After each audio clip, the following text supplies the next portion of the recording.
Hello, everybody, and welcome to New Earth Teachings Live. I want to thank you all for joining us for our very first episode here on this beautiful Friday. And of course, the first thing we're going to be doing is just going into some fun announcements that's going to take place. And then, of course, we're going to be getting into today's show. And today's show is going to be very, very interesting as I'm going to be offering some differentiation to channeling. But firstly, let's get into the announcements. So first of all, as a celebration to our very first New Earth Teachings Live episode, we're going to have, again, another offering. And enter promo code NEWEARTHLIFE20, all in capital letters, to receive 20% off all sessions and products on newearthteachings.com. So we got the 20% discount up once again. So again, just enter NEWEARTHLIFE20, all capital letters, on any particular product or session that you would like on newearthteachings.com, and you'll get 20% off. And our offer is valid until Monday. So the end of day of Monday, this will be valid until that time. So go ahead and take advantage of that on newearthteachings.com. And secondly, we're going to be looking at the brand new Awoken TV trailer. Awoken TV will be launching worldwide on March 31st. Watch Awoken TV online or download our free app. But that's not all. Coming in March, you can join in on the excitement as we present the Awoken TV pre-launch website. Access a pre-launch collection of our original Awoken TV episodes for free as we count down to our launch on March 31st. Truth seekers, spiritual journeyers, and the open-minded. Get ready to experience unity in the community as we share spiritual education and entertainment to the masses. Follow us online at facebook.com/awokentv. All right, so that is Awoken TV. So again, we'll be launching at the end of March officially with the platform. But of course, we're going to have a pre-launch campaign as the trailer shared, and I'm really looking forward to that. We also have the teacher training website that is now up and running as well. So if you guys know somebody who you think would be a really good fit for Awoken TV as a teacher, what you can do is you can just take them to awokentvteachers.com. Okay, so I don't have the text for it, but basically just awokentvteachers.com, all one word. And that is our teacher training website. So people can register on the website if they have teaching experience. We basically look for three things as well too. One is that you're experienced with the subject or topic that you want to discuss. Secondly, you have a pretty good video presence online. Okay, so if it's YouTube, if it's Facebook, if it's Vimeo, that's great. But we just want to make sure that we have the ability to see you, do your teaching, and that you have a pretty good solid foundation that you're starting to build up here. I have had a few people that have applied, but they really don't have any video background that they can share. They're great teachers, but they don't have any videos of their experience as well too, and they basically have hardly anybody following them. And sorry guys, we can't accept those. We want to just make sure that you're committed, you're serious about this, you really want to make this a big part of your life, and that's the kind of people that we want to look for. So again, if you know some people like that, then feel free to send them to the website. Again, it's awokentvteachers.com. All right, and moving on. So this coming next Saturday, Saturday, February 9th, I'm going to be teaming up with Portal to Ascension and talking about the Master's Path, integrating ancient knowledge. So you'll find this link in the video description. And again, I'll be talking a lot about spiritual immortality, a lot of ancient knowledge, like ancient Qigong as well too. We're going to be doing some practices online, some meditations as well. So it's going to be a really, really exciting event. You guys can also go to portaltoascension.org to sign up for this presentation also. But again, you'll find the event link in the video description. And thirdly, we have the Empowered Light Expo, and there's another trailer that goes along with this. So here we go.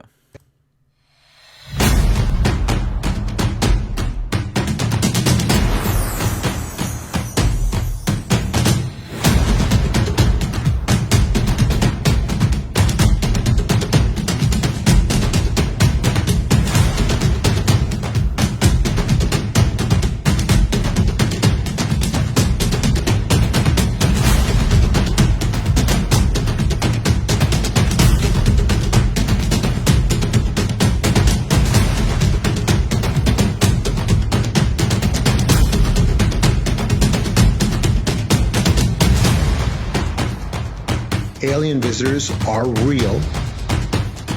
They are really visiting Earth. They are really visiting human beings. And there are good ones and there are bad ones.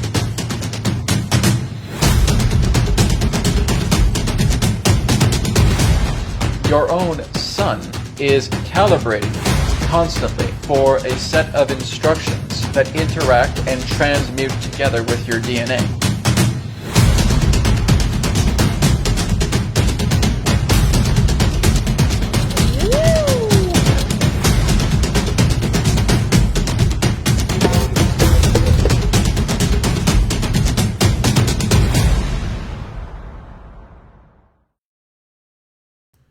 Okay, so that was the Empowered Light Expo. So I'm going to be a part of that. That's happening at the end of April, between April 26th and 28th, and it's happening in Philadelphia, Pennsylvania.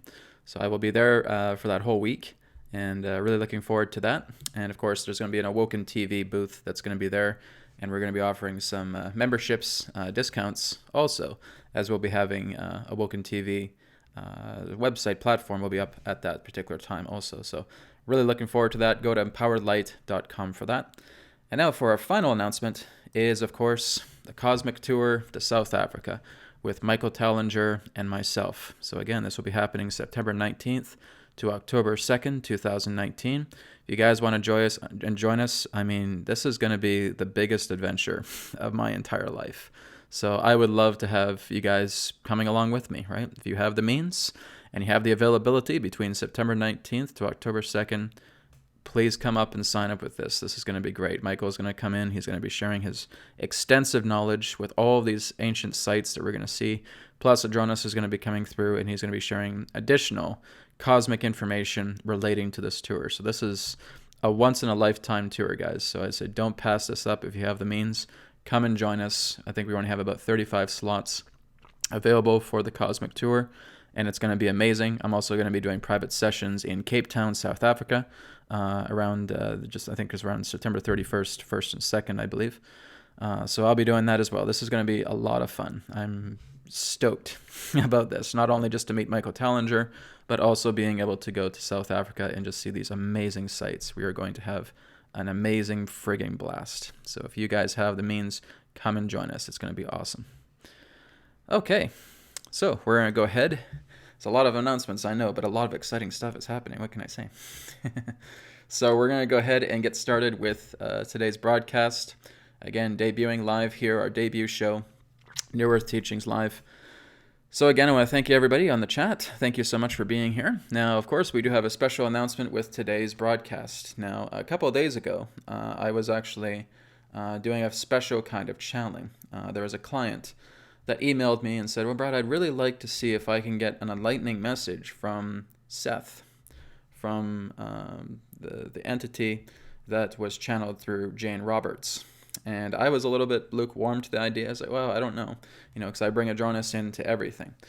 And so when I just started to connect with Adronis, I was asking him within my mind, all right, Adronis, is it okay that we can have permission to bring in Seth? And then basically his response was, it's not a problem at all, right? It's not a problem whatsoever. And so I just basically felt him create this bridge connection between myself, Adronis, and Seth. And Seth came through, and it was powerful. It was really, really amazing. I basically heard him very clairaudiently within my mind. It's kind of like a subtle clairaudience. It's based upon like the levels of clair senses video that I was doing a little while ago. And it was kind of like a mild or subtle version of clairaudience that was coming through. And Seth was there, and he was basically sharing all of this information. Now, of course, Seth's teachings are very well guarded. Jane Roberts has left behind a legacy. And I did a couple of other small things with Seth as well, too. I did a Facebook Live with Seth coming in as well. And I've also done 2 channelings. One of them was an expert from the client request. And that is also up on SoundCloud as well, too. But of course, Seth has left a legacy. Jane Roberts has left a legacy relating to that. And some people may say, well, Brad, you got to be a little bit careful with Seth because his teachings are very well guarded. And some people have also said that only Jane Roberts could channel Seth. And so I would say, what, that's true. The information that Jane Roberts has produced through Seth, nobody else can channel that Seth, right? That was her connection to Seth.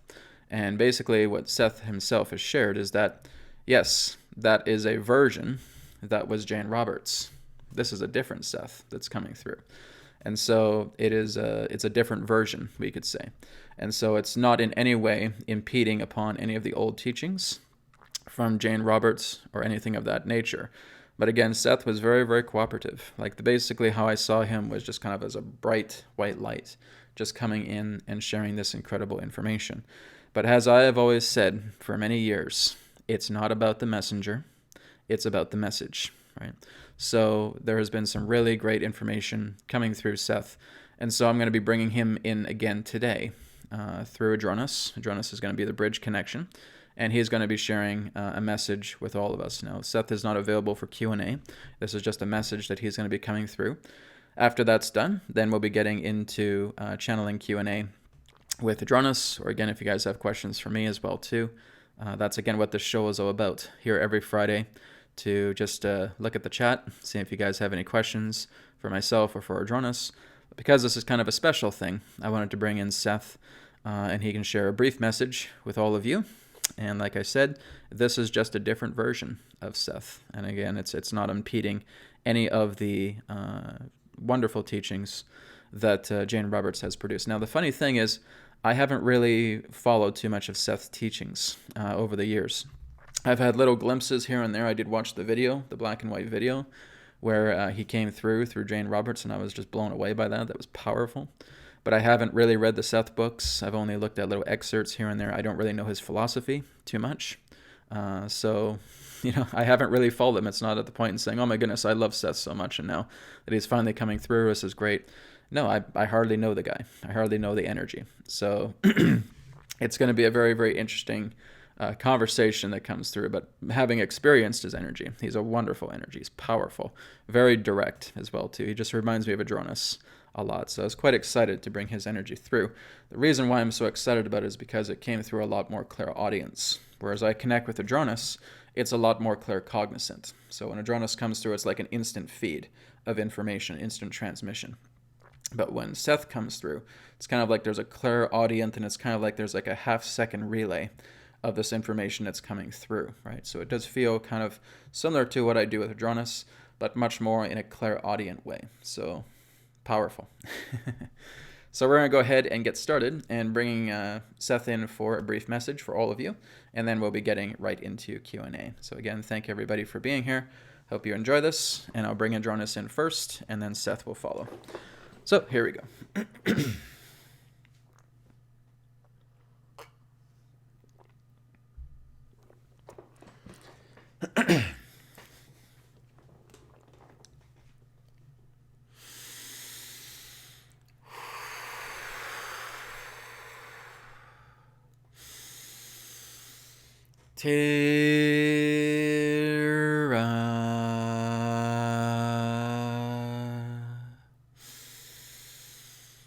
Soul Star.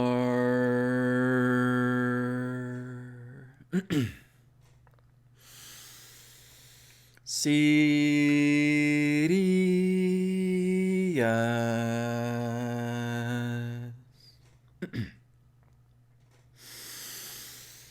Adronis.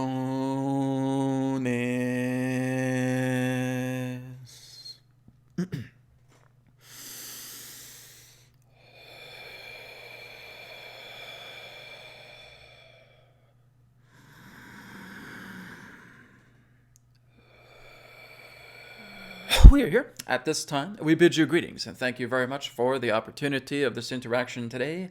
I am Adronis of Sirius. We send love, appreciation, and gratitude to all who are tuning in to this broadcast through your internet collective consciousness. We will now take a moment to allow ourselves to create a bridge between this conduit, ourselves, and the energy known as Seth. One moment, please, as we adjust the frequency.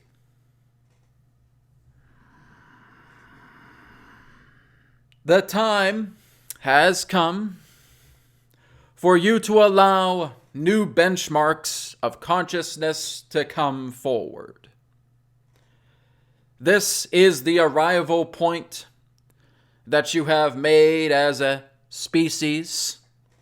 This is the time to implement these new forms, because it is like the emerging of yourselves out of a collective cocoon. When we speak to you now, the vibration speaks for itself. When we hold our connection with this channel, with Adronis, it beckons the call. It is no more than one upon the mountain, shouting aloud to the world. The message has come. The time has arrived. And to implement this idea requires the ability for you to focus. Not to complain, not to indulge complacency, where you feel that what you have felt you've learned is enough. The earth is calling out now. You are witnessing the cracks in the dry soil. And the cracks in the dry soil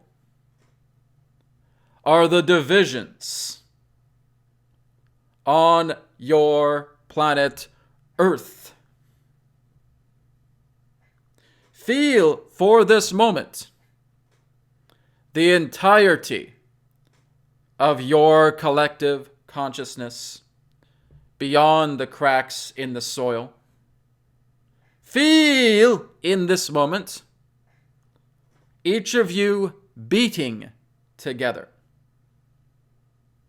Feel in this moment how you can be of assistance to the other. For it is the time for this entry, benchmark of new consciousness, to enter into those who are willing. Are you willing? Are you sure? Because what is required of you is to remember why you came here in the first place.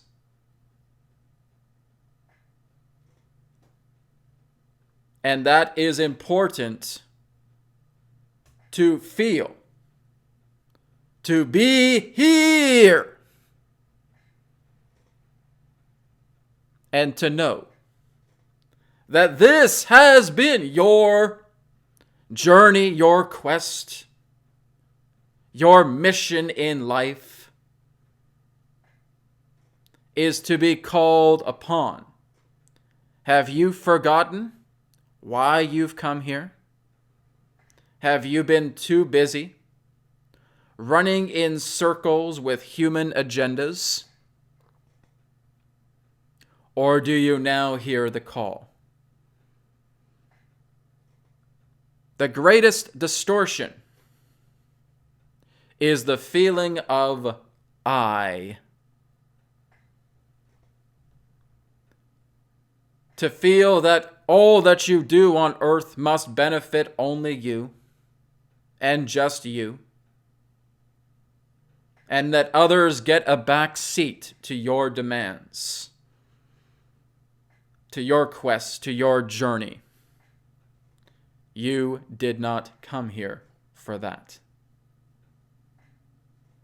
It is time to stand up from your seats.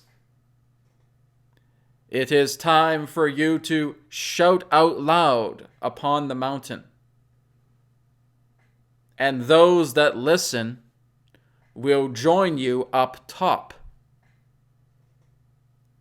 those that ignore, will stay where they are, and they will see the cracks in the dry soil get bigger. And it will get wider, and the chasms will split. And some will fall into those chasms. Some will try to run, but they will remain with the ignorance that has kept them upon the valley that holds the dry soil, that intensifies these cracks in the dry soil, because that is what they felt they needed to experience. They have forgotten to listen to the divine. And the divine is within you. Oh, but Seth, how do we do this? How do we listen to the divine within ourselves? It has no voice, yet it is the loudest thing within you. It has no eyes, yet it always sees you. It cannot be audible, but it is the loudest thing within you.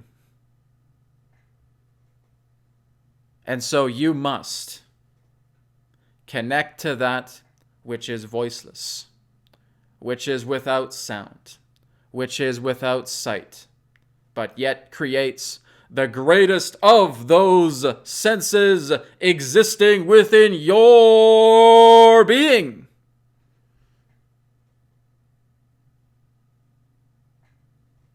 And that is what you are remembering.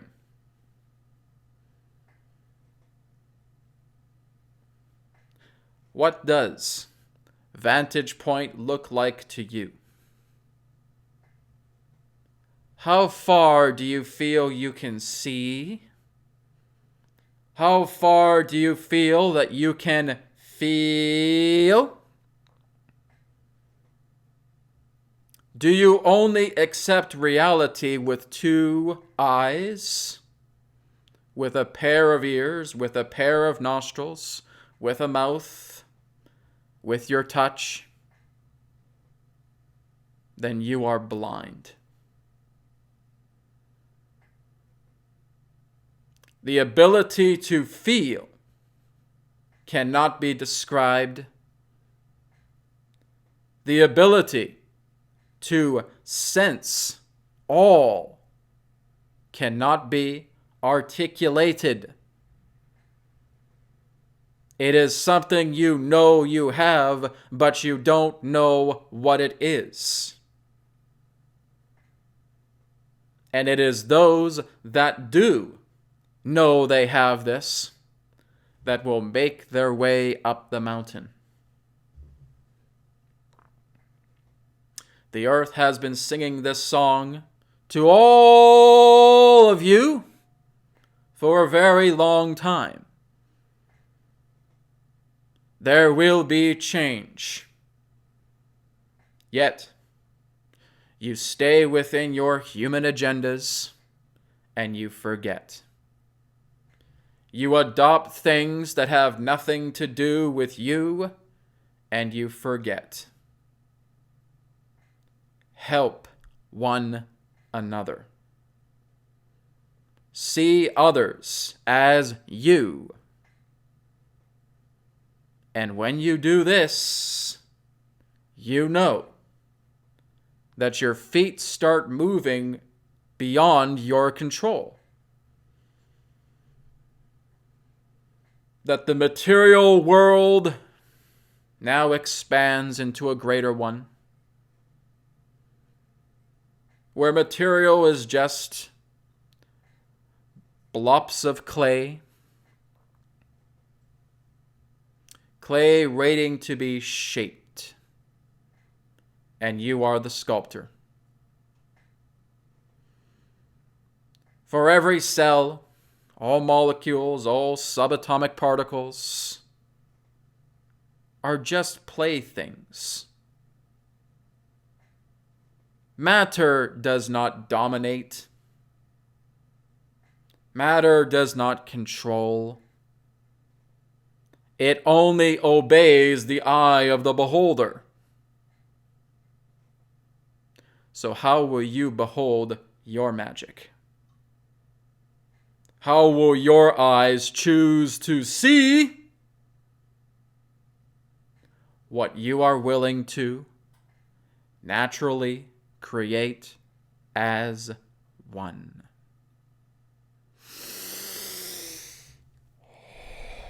One moment. We thank you very much once again for allowing the energy of Seth to come through. We will now take a moment to align and adjust our frequency as we allow the question and answer period to take place.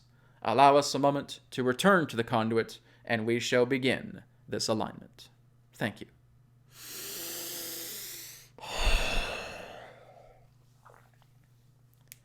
Okay.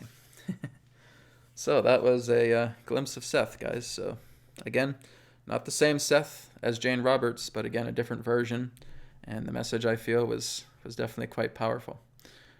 Okay, so we are going to go ahead and get started with some Q&A. So let me just kind of scroll up the chat list here. So we got a lot of people online today. Thank you so much, everybody. Appreciate it. Appreciate you being here. Okay, so let me just kind of go down the list here.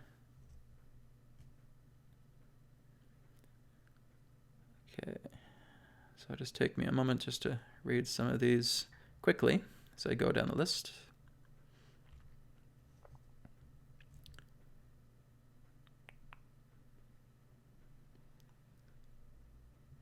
Just something from Language of Lights here. Seth's words, "You create your own reality," channeled by Jane Roberts, changed my life and was responsible for me embarking upon my path, channeling and light language path. Well, thank you very much for that. I appreciate that.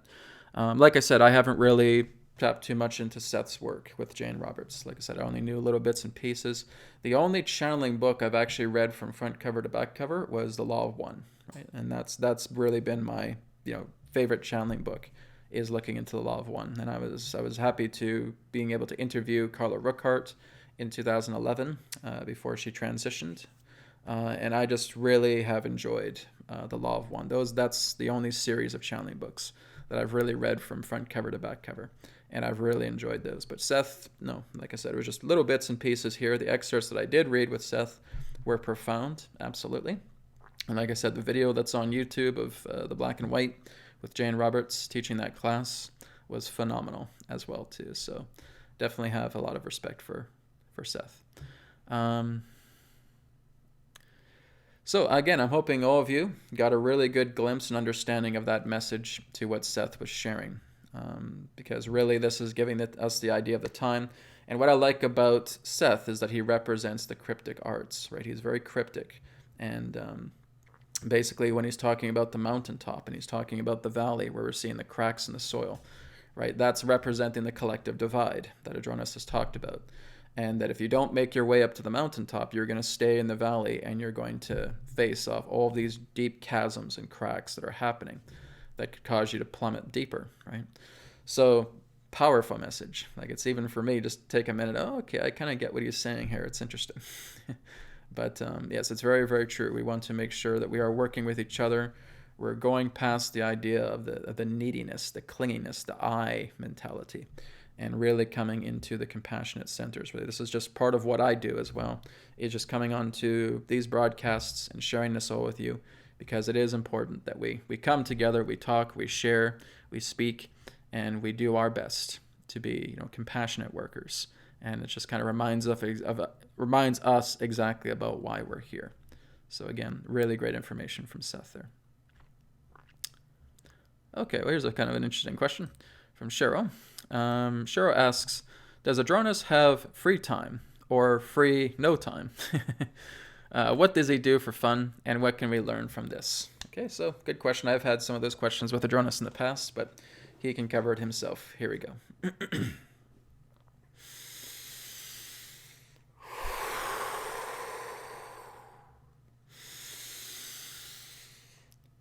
We are here, and we thank you very much, Cheryl, for the opportunity of your question. Do we have free time, or do we have quote unquote free no time? Well, basically the whole idea is that when we are still, again, that is the idea of a blessed state, because we are very much still. We very much become inactive, yet active at the same time. But again, you have to look in regards to our reality as a nest of different spheres. And so there are spheres of consciousness that represent ourselves, which means there is a sphere right now where we are transmitting our energy to this conduit to having a conversation together with you. That is one sphere. There is another sphere where we are simply contained in stillness, and we allow all of creation to flow in and out around us. There are also other spheres where we are able to create our own dimensions, to getting an understanding, a better viewpoint of who we are, of how we express, of who we connect to, of how we can evolve ourselves up to higher plateaus. Then, of course, there are other versions of ourselves that are in 4th density, 5th density, yes, 6th density, yes, 7th density. We are also in connection to our own higher self, which exists within the star of Arcturus. So there are many different spheres as it relates to expression that represent ourselves. But we do not, again, understand the idea of free time, as it were, because we do not exist in the same time stream that you do. You have to look at us, again, like you would look at strips of film, and that all of these different strips of film represent instances of ourselves, and we can choose to, quote-unquote, hop right into those frames and experience that at any particular point of time that we choose. So this is why there is quite a challenge in being able for us to explain on an articulate level how we exist to you, because you simply won't get it. It's very non-linear. So we do not exist in the idea of a day-to-day thing. There's no such thing as days where we exist.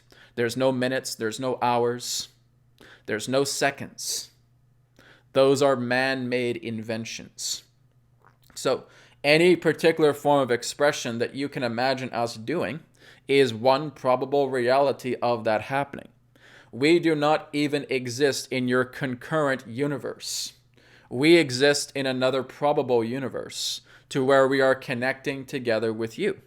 So it is the idea, again, of establishing a foundation, creating a bridge between our probable universe and your probable universe, and forming it together into a collective one. That's how we exist. But again, we could spend much of your linear time telling you about many of these things, but it really doesn't serve too much of a purpose to look into that, because the whole idea is it's not so much about what we do. It's the idea that we are reminding you about what you can do, because you have asked for this assistance, and we are obliging into that effect. We thank you. Okay. Thank you very much, Cheryl, for your question. So we'll move on. Okay. Okay, here's one here from Punk Teshe. I hope I'm pronouncing that right. They ask, could Adronis elaborate a little bit on the path of least resistance? Okay, good question. Thank you. One moment.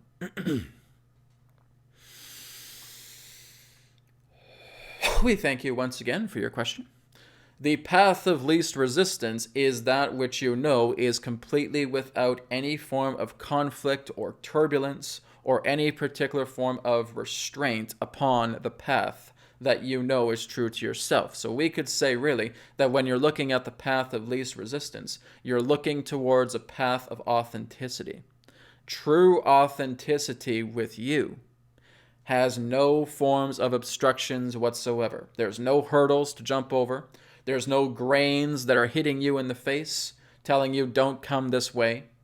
And we have talked about this, that when you truly go upon a path of least resistance, you're letting the heart lead the way.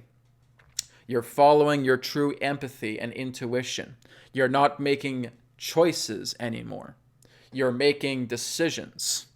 So when Seth has talked to you about the idea of getting into the mountaintop and starting to shout out loud, what do you feel that means?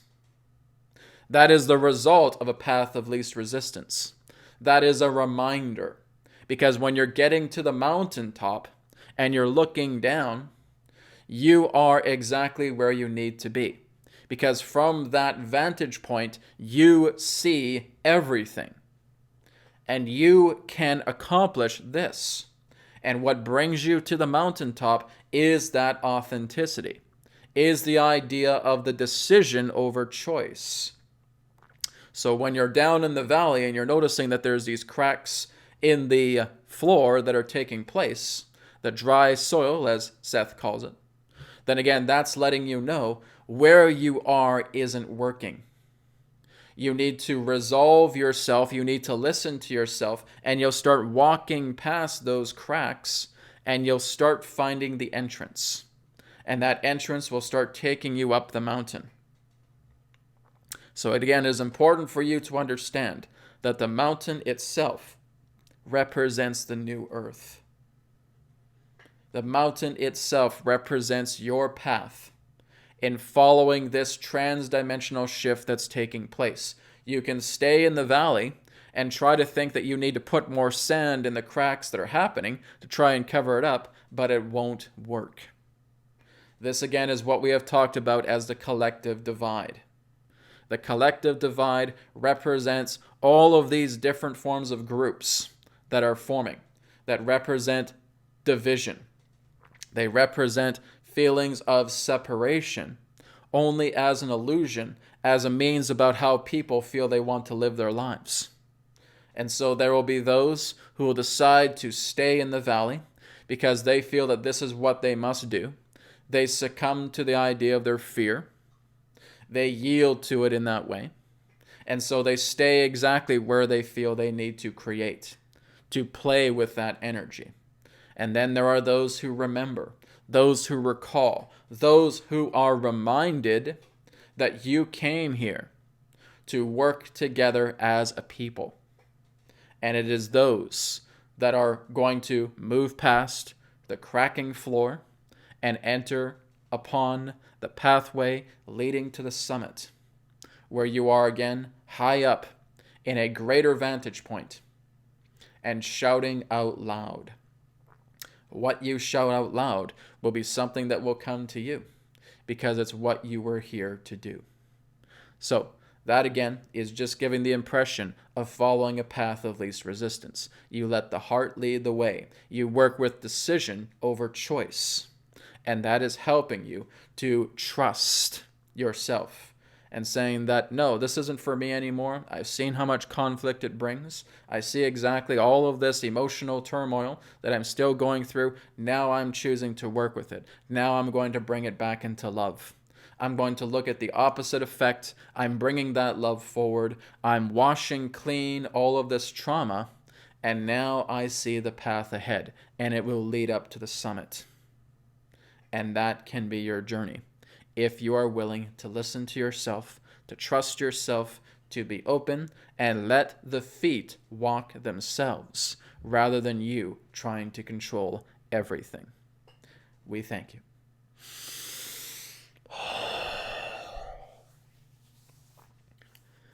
Okay. Thank you very much, Punk Teshe, for your question. So we got someone saying, "Hi, Brad, from snowy Scotland." Oh, snowing over there, huh? The funny thing here is I'm in Vancouver, BC, Canada. We haven't had any snow whatsoever. It's actually been hasn't been a warm winter, but it's actually been kind of nice. It's been a nice winter in that sense. We've had no snow at all. We've had some rain, but we've had absolutely no snow. So not unless you go up into the mountains. Okay, going down here. Okay. Someone asked if I wonder if I can get a chance to channel Ra. I have tried in the past. No. No, not really.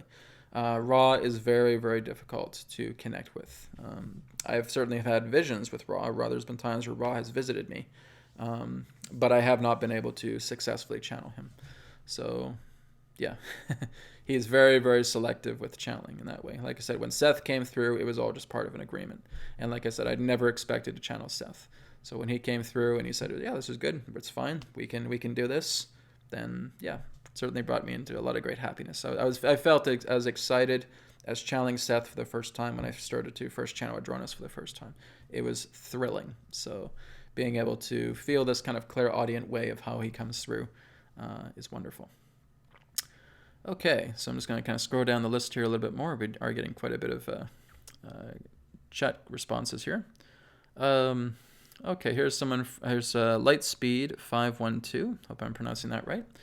Are psychedelics beneficial to us at this time to help through the transition? Okay, so let me bring Adronis in for that one.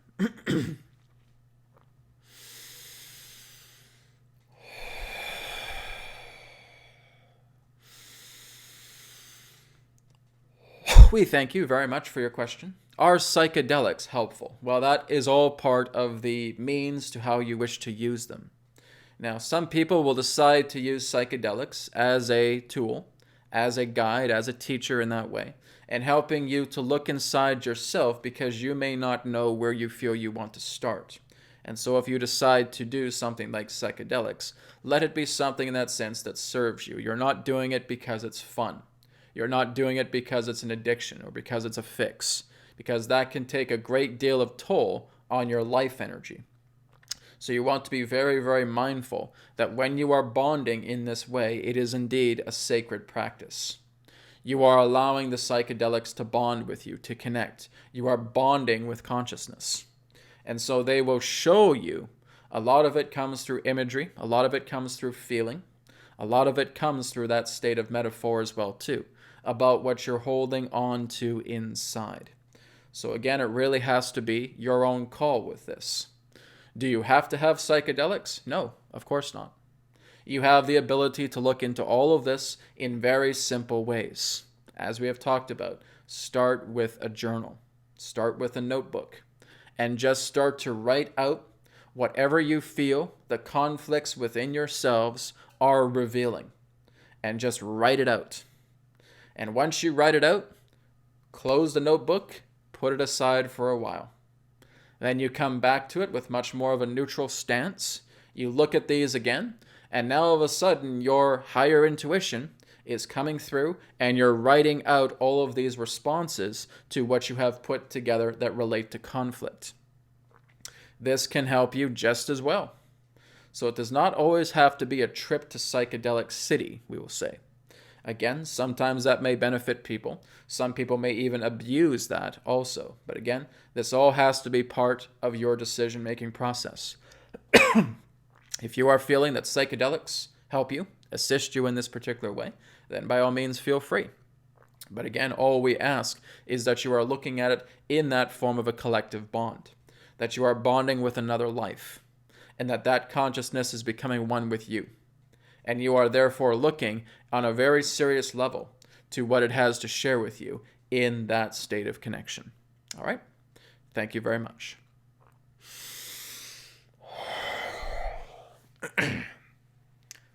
Okay, great. Thank you. All right. So going down the list here a little bit more. David of Shield says the human agenda's been hijacked into slavery for all. Yes, of course. I mean, that's basically been a lot of the agenda for thousands and thousands of years. But again, we have to understand, are we going to keep saying that, this is all part of a slavery program and that we're being used and et cetera, et cetera? And that's true. But are we going to be able to stand up? Are we going to say, I'm not going to choose to be part of this program anymore. I'm not going to be part of this system anymore.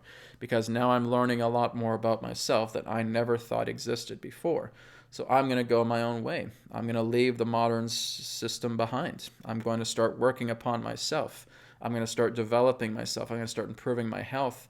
I'm going to start working on my inner being. I'm going to develop myself so that I feel everything in bliss, which means that when you look at a master, that master could be walking through the dirtiest city. There could be people fighting in an alleyway. There could be bombs dropping upon the ground. And this is him. He's smiling. He's in bliss, right? He doesn't care about the idea of there being programs, of there being agendas, of there being any particular forms of control systems on the planet.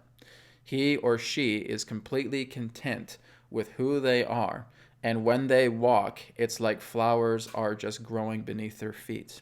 It's like the air becomes purified, right? We look back into the ancient masters. Because yes, we do look at these slave programs, we do look at these control systems, and we become very, very, distraught by all of this. And yes, they certainly are distraught programs.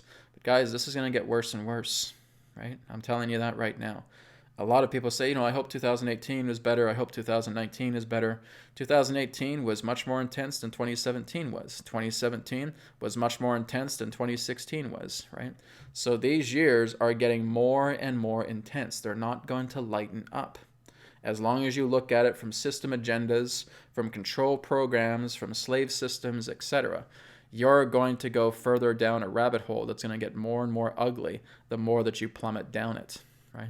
It's not always about the idea of saying this is a slave program, etc., etc. Yes, but take what you have learned from that and better yourself.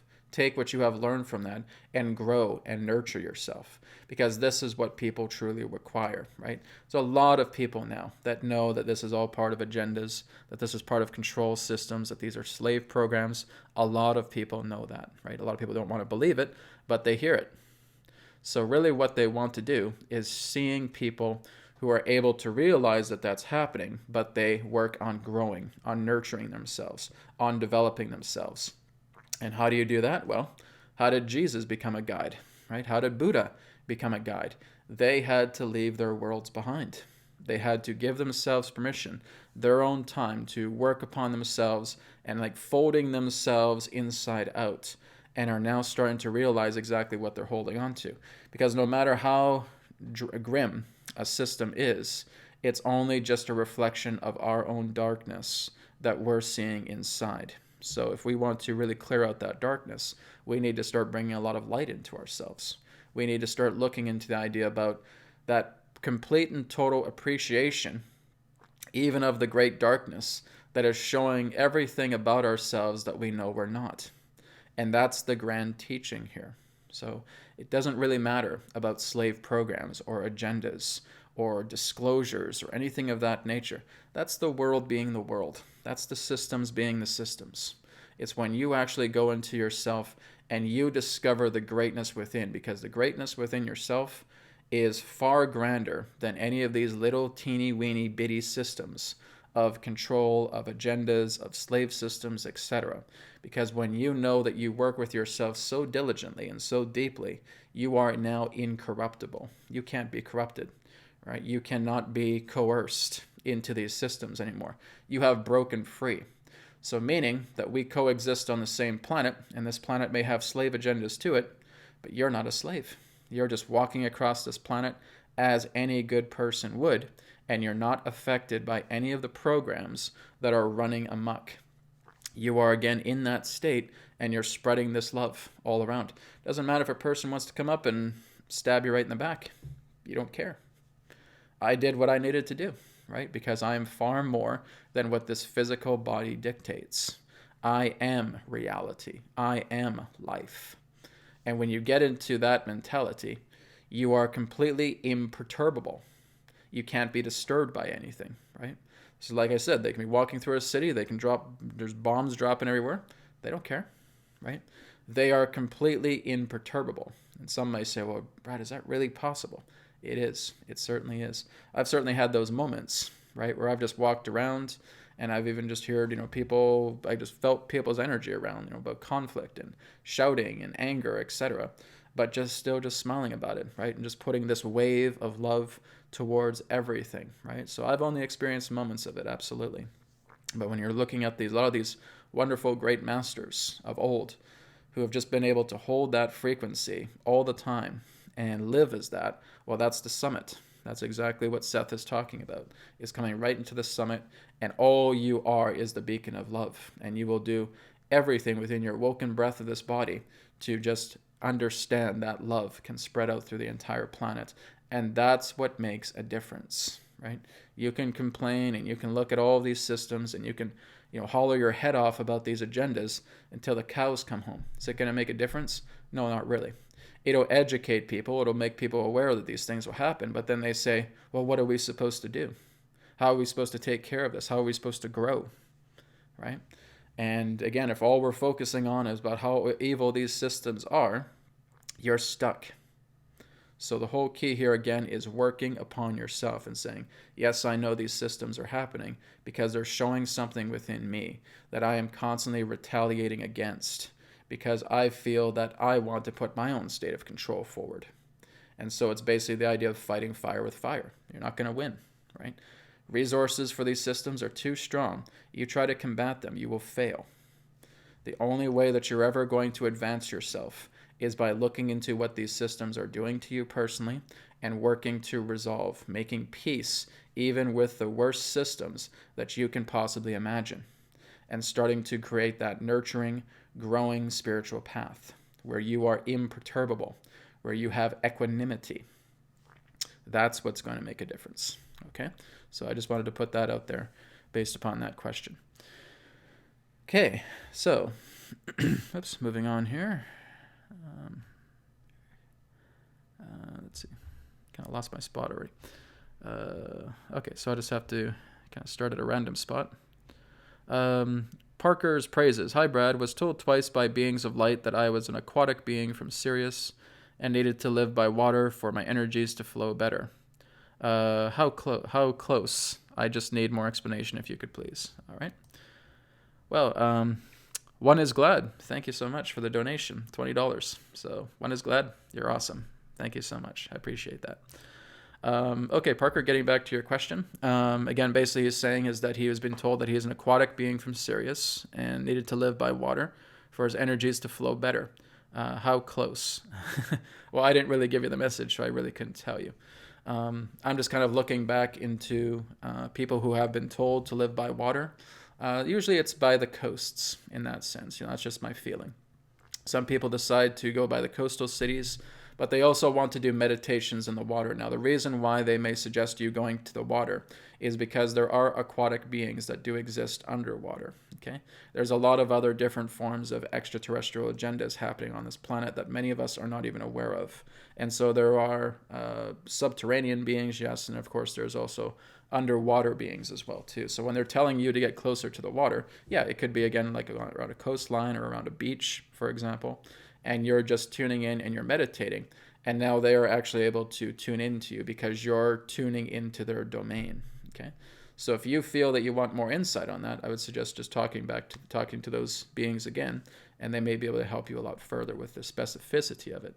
But usually they want you to come as close to their domain as possible. That may even be getting a boat, going out to a certain part of the ocean, or maybe a little lake or something, wherever they may be. And that can also assist with communication. So it certainly may be the representation of a communication-based contact, okay, relating to the water. Thank you. Okay, someone asked me about cryptocurrencies. Well, guys, I've already done so many videos on cryptocurrencies, right? There's past live videos that I've done on that. So please just check it out, right? So in a nutshell, cryptocurrencies are on the rise, but they can only go so far because there's a lot of iron claws that are still holding on into the fiat currency systems, right? So some people are saying, cryptocurrency is a scam. I don't know. It all depends in regards to what you're working at. There's many different cryptocurrency markets. If you're looking at Bitcoin, I've used Bitcoin before. I've had no problems with it. But again, it's all based upon a person's choice. But cryptocurrencies, yes, I feel that they have the ability to move stronger within the early 2020s, starting into the next decade. Because really, the first thing is that getting a lot of this fiat control out of the way, right? So, but again, that's me talking about these systems. And it's just a reminder about what is it bringing out of us inside altogether. Okay. Copula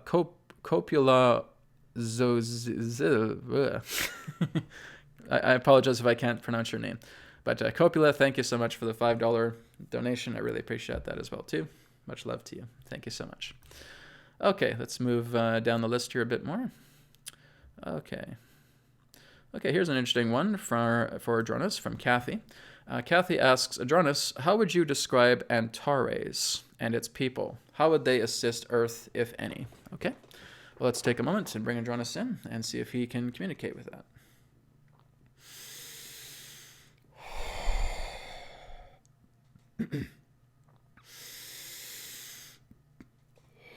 We thank you very much for your interaction and for this question. As it relates to the Antarian people in that way, they too share similar human genetics to yourselves. Now, they too have also overcome the idea of what you would know as slavery-based systems. It has been in their history, as you would say, but they have been one in that sense that overcome much of the slave programs that are often left through the aspect of the draconian empire. And so because they have that particular experience, and even because also they share similar genetics to you, this is what makes them in that sense a good guide, we will say, or again, a helpful guide to those of you that are connecting to their frequency. Now, some of the Antarian people that we are aware of would have what you would know as pale blue skin. Some of them could actually be 6, 7, 8 feet in height. But again, this is only one particular race. There are several other different human races. There are also Antarian beings that are somewhat insectoid as well too.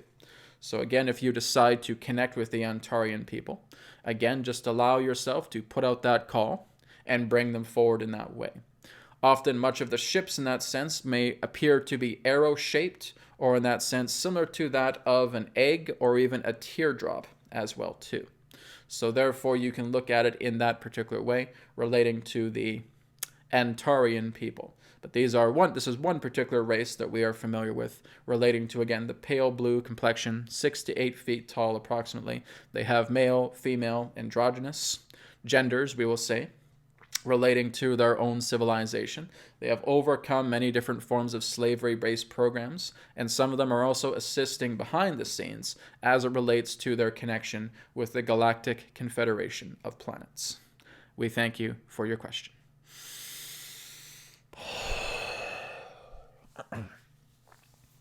Okay, very good. All right, thank you very much, Kathy, for your question. So we're going to go ahead and move on. Okay, here's one here from Jessica. Jessica asks, does Adronis have any recommendations for effective astral traveling? Okay, one moment. By this way, this isn't coffee, guys. This is a chai latte, so just in case people are wondering. I'm a big chai latte fan. Okay, here we go. So again, does Adronis have any recommendations for effective astral traveling? We thank you very much for your question.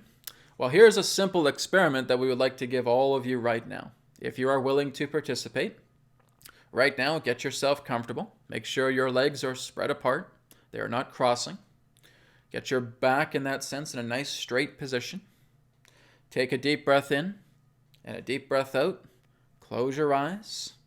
Grounding yourself. Again, imagining that the roots are coming out through the bottom of your feet, and brown ray frequency is coming in through your feet, up through your legs, connecting to your sacrum.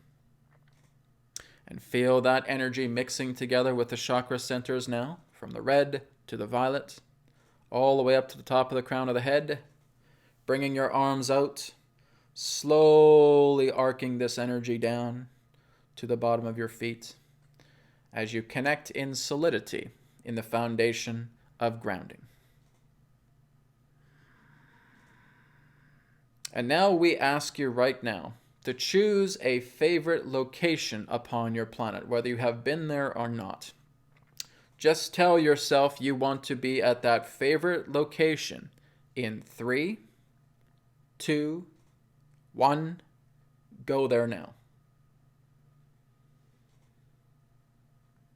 And just take in the details of what you feel, of what you see, of what you hear, of what you smell. Just let all the senses return to you while you are contained within that location.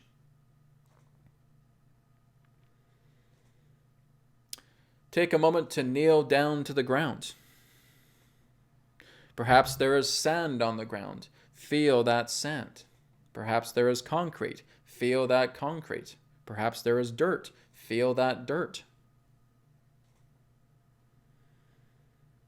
And take a moment just to take 10 steps forward in your location. 1, 2, 3, 4, 5, 6, 7, 8, 9, 10. Turn to the left. Come back to center. Turn to the right. Come back to center. Look up. Back to center. Look down. Back to center. Take a moment now. Deep breath in. Deep breath out. And feel yourself returning back into the body. That is a type of conscious astral projection. You had projected yourself into another location where you had stimulated all your available senses into that space. Looking around, feeling the ground upon yourself, that too counts as a type of astral experience. Now, some may ask about the idea of being able to project yourself beyond the body. Well, you do that every single night you go to sleep. So your own dream plane is all about you being able to have effective astral travel. When you wish to become conscientious of this, this is where your training must begin. So what you're doing is you're looking at certain forms of stimulation. So what many will do is that they will awaken themselves in the middle of the night. And they may be up for several minutes or even up to an hour. They may start to read a book. They may walk around outside. But they are stimulating their mind in some particular shape, way, or form. They therefore lay back down in bed because now they are realizing their body is tired, but their mind is awake. And now they may start simple visualizations. They may start by seeing a rope coming down from the heavens and them trying to pull onto that rope, feeling themselves leaving their body. They may try a rollout method in that particular way. But all of this in that sense, again, are just common practices. You are convincing yourself that, again, your mind is awake, your body is asleep, and you can now therefore move into a phasing out where you are now completely conscientious in your astral body. What we really say to all of you is don't force this. Let it be delicate. Let it be gentle. So again, one particular recommendation is just looking at yourself in a mirror. And that even if you're just laying down in bed, imagine yourself facing a mirror.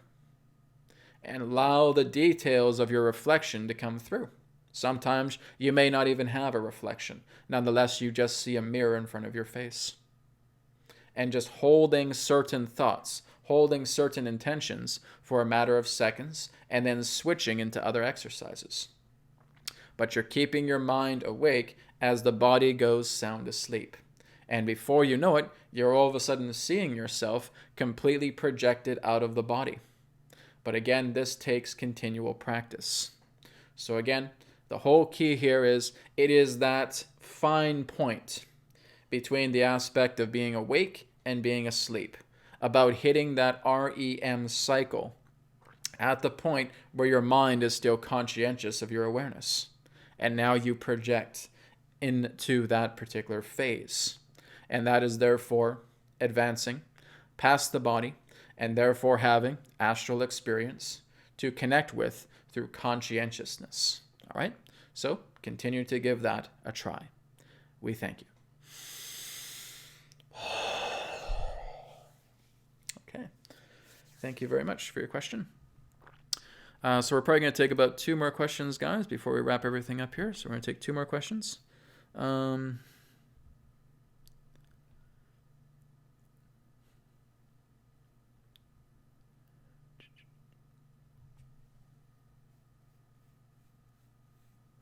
Okay, so I'm just trying to choose what might be a pretty good one. Something that I probably really haven't answered that much in the past.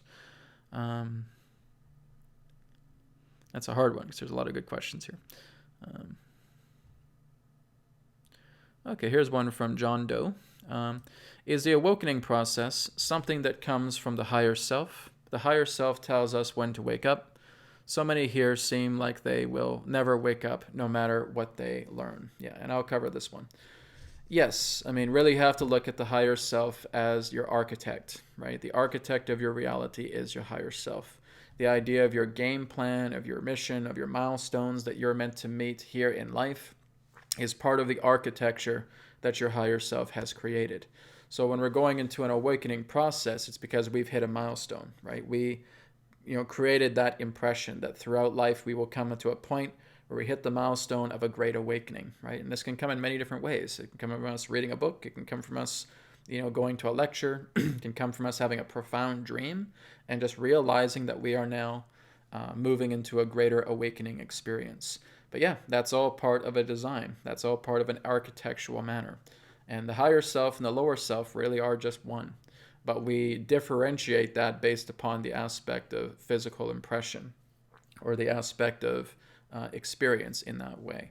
But when you really start to see your higher self as yourself and you start working more so in that alignment towards the higher self, you don't just go into an awakening process. You go into a deeper state of transcendence, right? You go into a truly deep ascension process where you become the higher self. And the higher self, again, does not exist in a realm where there are choices. It does not exist within a free will domain. It is existing in a higher plateau of consciousness where, again, it is able to see everything, just like Seth put it, right? Looking at the mountain and looking at everything down below. And what it will do is that it's only just giving you these hints. It's giving you these subtle aspects of hints that are popping into your life, because many people will just say, well, why does my higher self, or why doesn't like an extraterrestrial civilization just come down here and just tell me what I need to do, and then I'll go ahead and do it? Because that's not empowering you, right? That's you still feeling that you need to be dependent upon some other quote-unquote external force. That's not you improving. You're still being a slave in that particular way. You think, oh, there's some greater being that's coming in and telling me exactly what I need to do, so I need to go do it and nod like a subservient slave. That doesn't work, right? This is why they're not here to come down and say, okay, you have to do this, you have to do that, and you have to do this. And anytime any particular being comes there, I would certainly say that you have your discernment radar on, okay? You don't want that. You want to make sure that you're getting guidance, you're getting assistance, you're getting hints from guides, from your higher self, etc. But you're not letting a person come in and run your life and telling you this is what you have to do. You have to take care of this, otherwise you're not going to ascend, etc., right? And they're trying to boss you around. So really, when you look at higher guidance, when you look at the higher self truly is a subtle energy. Now, they may give you little nudges here and there saying that, hey, go this path. You're going to find out exactly why it's going to help you out. That's great, because they're not elaborating on that. They're kind of giving this little nudge and say, hey, go for it. You know this is a path that's true to you. That's good, because that's a recommendation. That's assistance in that way. But they're not saying, hey, you better go this path, otherwise you're not going to ascend and you're going to be in damnation for 100,000 years. No, right? It's not about that. So when we're connecting to our awakening process, yes, it's a milestone that we hit. It's all part of the architecture that the higher self has produced. For we are the higher selves. That is our nature. This lower self is just an anchor point.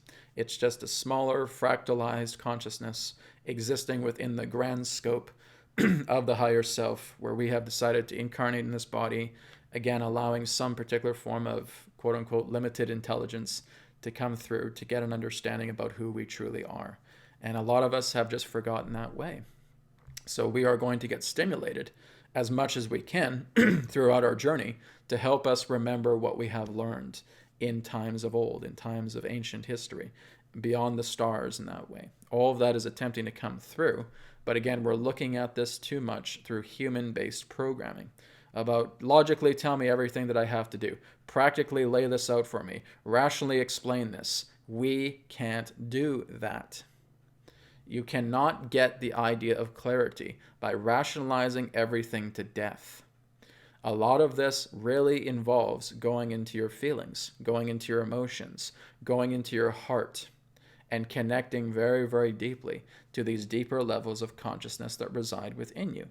If you're not doing that, then this is where you're going to struggle, because it's those emotions that you have to work with. You don't have a practicality to those emotions. You have to look at those emotions and give yourself some impression about what they're trying to say to you, because they are impractical. Your intuition is impractical. Connecting to your higher self is impractical. Connecting to deeper states of consciousness where you feel yourself as everything is impractical. Okay? There is one quote that Ramtha, channeled by Jay-Z Knight, gave when they were doing an interview with him through that What the Bleep Do We Know movie. And there was something that he really said that was quite profound, where again, this person was trying to find out practically how we can evolve and how we can transform ourselves, how we know what the spirit is, how we know what the soul is. And what Ramtha said again was really, really great. And he basically said, how can you continue to debate what is intangible when the self that is questioning what is intangible itself, right? You yourself have no particular form of substance, really, right? This physical body, when you're trying to debate about how to put practicality into impracticality, how can that be done when you yourself are intangible? And that was just a really, really profound statement there. And this is what we have to realize. We're trying to find out so much about what's real, about what's tangible, when we who are intangible are trying to figure that out. You can't, right? This is all just a game. What can I say to you guys to let you know that this doesn't really matter? And that really what truly matters is, again, the eye of the beholder that Seth himself even shared, right? Is that the ability to create lies within the eye of the beholder. So, why worry so much about this, right? Sure, we need to give our body a basic needs. We're able to work with our physical reality in common maintenance. But it's not about the idea that you obsess over something, because it's no more different than a drug addict. It's no more different than getting a fix, a high on physical reality, because you're going into the primal human brain and working together with these systems and practicalities, and you're thinking too much like that physical life form, rather than the idea of something that's much grander than you can be. And that's the capability that as a human we have the ability to do. It's like, again, a caterpillar putting themselves in the cocoon and then flying out as a butterfly. We want to go into that metamorphosis state. We're only going to be able to do so much as that caterpillar. But when we actually go into that cocoon, it breaks open, we fly out. Well, that's because we knew that we were so much more than all of these aspects of practicalities that we completely debate about to death. And it's not helping you, right? So you work with the practical reality as a means of helping you to shift past it, right? It's kind of like the old saying of, you exist in drama to know that there's no such thing as drama, right? You exist within a human body to know that there really is no such thing as a body. It's all these particular forms of impressions, these anchors. And as long as we accept ourselves into the point of feeling that everything has to be about practicality, you will only go so far. So again, that's kind of a reminder that I want to put. And the awakening process, indeed, is all part of that powerful moment where you feel that even just for an instant, you feel that connection to higher presence, to higher self. Okay, so we're going to take one more question here before we wrap up.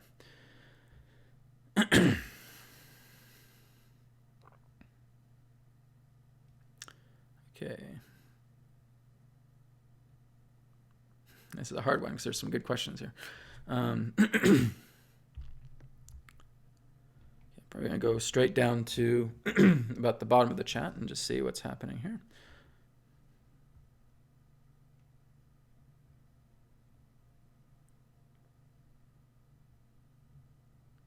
Okay, we're just having a good question, good comments about feline beings, so that's good. Okay. Okay, I'm just trying not to repeat other questions that have already been shared. Yeah, I'm not too concerned about, people concerned about flooding and all that stuff. It's just, all of that, guys, are just one probable reality. If you really put yourselves together in a collective stance and know that you want to, work together and, enriching, blessing your own particular space, and you know that you're just holding love dear in your heart, a lot of these particular forms of earth changes that are coming are not going to affect you at all. So it's just about the idea that we never see ourselves through the same prism, right? And this is kind of something that I think I can end on, based upon one person's questions about flooding in the U.S. We never see each other in the same prism, right? We all have these different lenses, all these different crystal prisms that we are perceiving reality as. And whenever we get caught up in the idea of saying, there might be some flooding taking place or some horrifying earthquakes or again, other intense earth changes, what are we going to do? It's not about we, it's about you, right? So when you're looking at this, you're perceiving that reality, because you may look at another person and say, what are we going to do about this? So what are you talking about? That's not going to happen, right? In their reality, that's not a perception, right? Yes, there will certainly be some earth changes altogether, but if you trust in your feelings, if you trust your own ability to decide, you're going to be exactly where you need to be. That may allow you to witness that aspect of an earth change that's taking place without it actually, catching up to you in that state of a personal experience. So it all really depends, right? So we do have certain people who may get caught up in those particular forms of realities. But again, those are realities that we are really observing, because again, it's helping us to relay a message to ourselves and saying that when we know that something like that may be very intense arises, we're already getting the notice, a long time ago. Go somewhere else, right? Don't be there. But again, some people will just stay there and say, oh, come on, it's just a bunch of hooey, it's going to be fine. And then, of course, they get hit. But the whole idea is that that doesn't mean that that is going to be our reality. We may see this on the news. We may see this on Facebook. We may see this again, hear it through the grapevine, etc. That doesn't mean that that's going to be your reality. This is why, again, you can't really give a generic response about the idea of to these floods or earthquakes or anything that takes place, because that's happening in others' realities. Sometimes it may happen to yours, but if you are, again, being very conscientious, you're getting the quote-unquote enlightening updates to know exactly where you need to be at the appropriate time, it won't affect you. And you can certainly share that message with others, but again, they're in their own prisms, right? So yes, there can certainly be some more earthquakes to come. There can certainly be more volcanoes to come. We are going to notice a lot more intense earth changes taking place. But again, if you listen to yourself, if you're working with your higher self, you're connecting in that higher level of presence, you're going to wind up exactly where you need to be, so that you may just be looking at that as an observer. So now you may want to take action to assist. You may want to go to that area and offer emergency assistance in that particular way.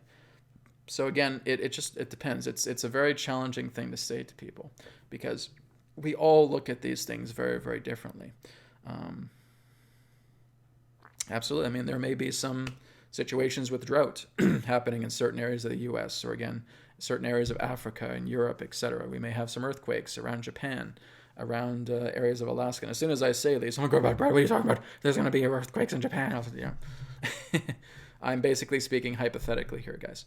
But basically, when we have these things happen, we notice this, and now the important thing is, how does this make us feel? How do we respond to that energy? What do we feel we can learn? What do we want to apply when it relates to that energy? That's the question to ask, rather than the idea of being so concerned about where it might strike. Okay?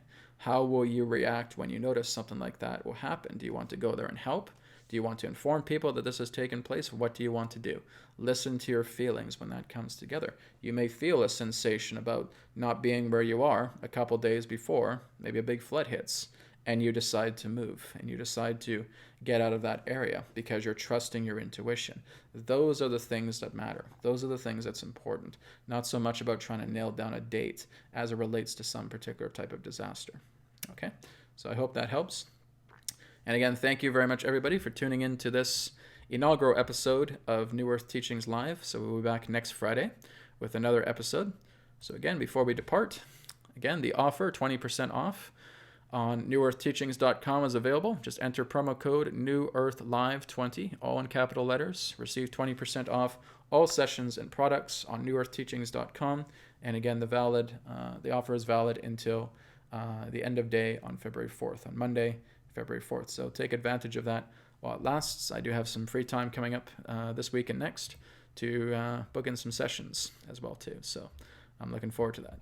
So again, thank you everybody for being part of the inaugural episode. Oops, sorry. Bumping the wrong buttons here. Thank you everybody for being part of the inaugural episode today. I really appreciate it, and I hope to see you all again next Friday. Thank you to, again, the donators on here. I love that, guys. Thank you so much. That support really helps. That also goes towards Awoken TV as well. So I'm looking to put that together and make something truly wonderful that the unity in the community can enjoy. Take care, guys. Have a wonderful Friday, and I'll speak to you all next week. Namaste, and may it be well with you.